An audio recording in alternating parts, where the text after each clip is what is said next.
Batman is not the greatest superhero. But it is what it is you have to occupy a niche. You know, I see all these people doing the AI artwork. So what am I doing? I'm designing buildings. I'm designing buildings and set pieces for my characters to fight in front of or on or whatever. But yeah, Batman. You know, Batman works because there's Superman.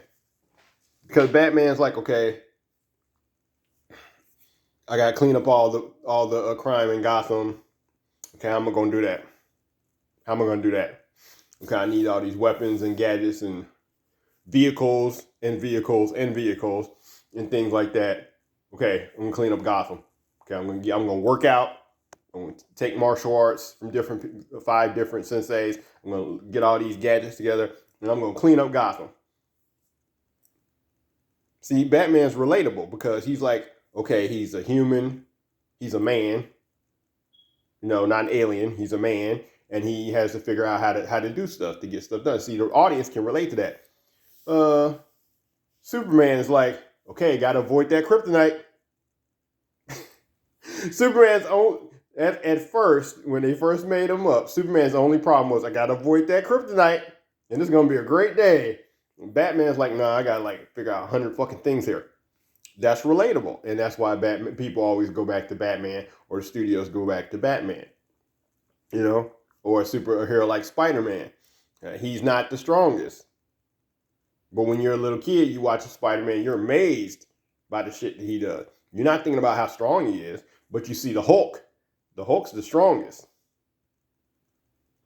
and Thor's a god. Oh wow! And then there's Namor. All these people are super strong, but you go back to Spider-Man because there's something about Spider-Man that's relatable. He doesn't fight the strongest villains. But he fights a lot of villains because, you know why? Because when you go to the top of something, there are fewer people at the top. There are fewer people who are billionaires and trillionaires, and there's more. It's like a pyramid. You got this little the peak of the pyramid way at the top. There are very few people at that top peak where, as far as money or power or strength level. But when you go down the pyramid, down to the bottom, it's wider at the bottom. That's why Suicide Squad, you have 4 or 5 heroes using guns because there's more people that don't have powers. Everybody can't be Superman. There's only a few people like Superman or the Hulk or the Thing or Thor or whatever. I mean, it depends. Sometimes it seems like there's too many people like that. But when you really look at it, most people are like the Punisher. Most people are like Daredevil. Most people are like Black Knight. Or most people are like Peacemaker. Or most people are like Vigilante or what have you. You have more people running around with swords and guns because those are practical weapons that somebody can learn to use. But if you get to the people that are indestructible, they got bulletproof skin, or they're like Colossus, or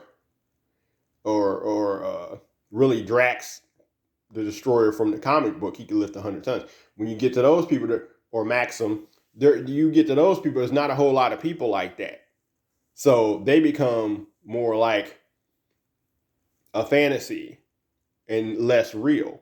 Where somebody like Spider-Man, who does all these fantastic things, yeah, but if you shoot him, if you could shoot him, he'll bleed. If you cut him, he'll bleed. And he can only lift 10 tons. That makes him stronger than Dracula, but not stronger than anybody on the Avengers except for like Hawkeye and Black Widow. So you got to make your characters more relatable. And the point that I think I didn't make yet, you have to occupy a niche. And that's why Batman works. Batman works because he occupies that niche, that dark, almost a dark vigilante niche. He's not Superman or Aquaman or even the Flash, but he occupies a niche that they don't occupy, and that's all you have to do. While everybody else is doing all the AI art, I'm gonna be building scenery and buildings.